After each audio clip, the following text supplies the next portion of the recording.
Bienvenue sur ma chaîne YouTube. Je suis Henri Luc. Aujourd'hui, je vais préparer des merguez sans boyaux ni torchons. Pour conserver la forme, je les fais simplement sécher une nuit au réfrigérateur. Après le séchage, elles tiennent très bien. Pour être traditionnel, les merguez ne doivent contenir que des viandes halal. Elles ne doivent contenir ni viande ni gras de porc. Les seules viandes autorisées sont l'agneau, le bœuf et le mouton. Chez le boucher halal, les proportions sont de 60% bœuf et 40% agneau. Parce que le bœuf est moins cher que l'agneau. Personnellement, j'aime bien utiliser des portions 50-50 ou alors les faire uniquement à l'agneau. Les épices et le poids de celles-ci varient d'une région à l'autre en Afrique du Nord. Sur mon site, vous trouverez les listes d'ingrédients pour les formules méditerranéennes, la formule algérienne et la formule tunisienne. Aujourd'hui, je vais utiliser la formule méditerranéenne. Les merguez du commerce contiennent des agents de conservation, des correcteurs d'acidité, des arômes, des antioxydants, de l'amidon de maïs, du sucre, de la chapelure, des colorants, du sirop de glucose et des sulfites. Tous ces ajouts font en sorte que les merguez du commerce constituent des produits ultra transformés. Alors, c'est parti!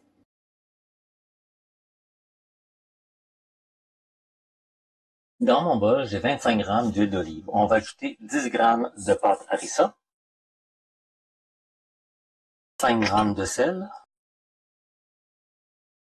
12 g de piment rouge doux ou de paprika doux, entre 5 et 10 g de piment de cayenne. Moi, j'en ai 6.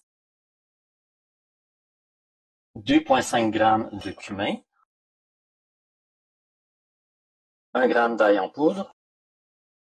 Normalement, c'est 1 g de marjolaine, mais je n'ai pas de marjolaine, donc je vais mettre de la sarriette à la place. N'hésitez pas à substituer si vous n'avez pas un ingrédient à la maison. Et finalement, 1 g de poivre.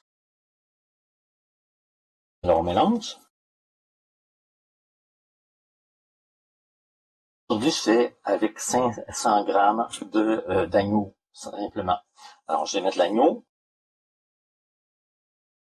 On mélange. On peut mélanger. J'ai un gant parce que je me suis coupé, mais on peut mélanger avec les mains, on peut mélanger avec les gants si on ne se sent pas à l'aise de toucher la nourriture. On masse la pâte, on la pétrit tant et aussi longtemps que ça ne devient pas un pain et que les épices ne sont pas complètement mélangées correctement.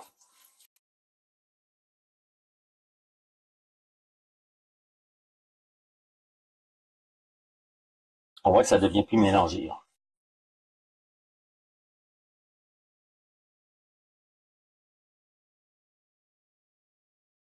On peut pétrir comme on pétrit une pâte. Ça commence à se tenir enfin, donc c'est parfait.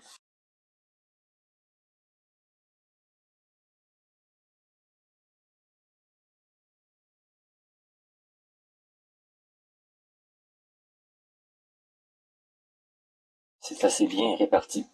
Donc, on va la séparer en 8 portions.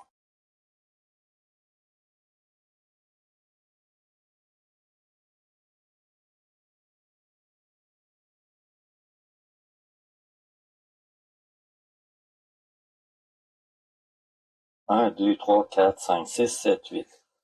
On peut les rouler dans nos mains.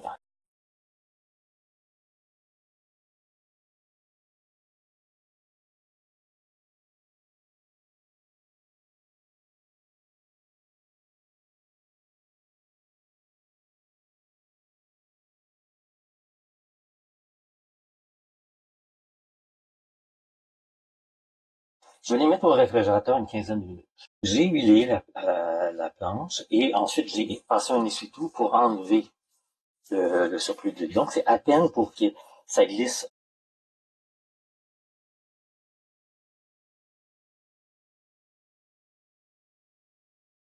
Ça dépend de la grosseur que vous voulez.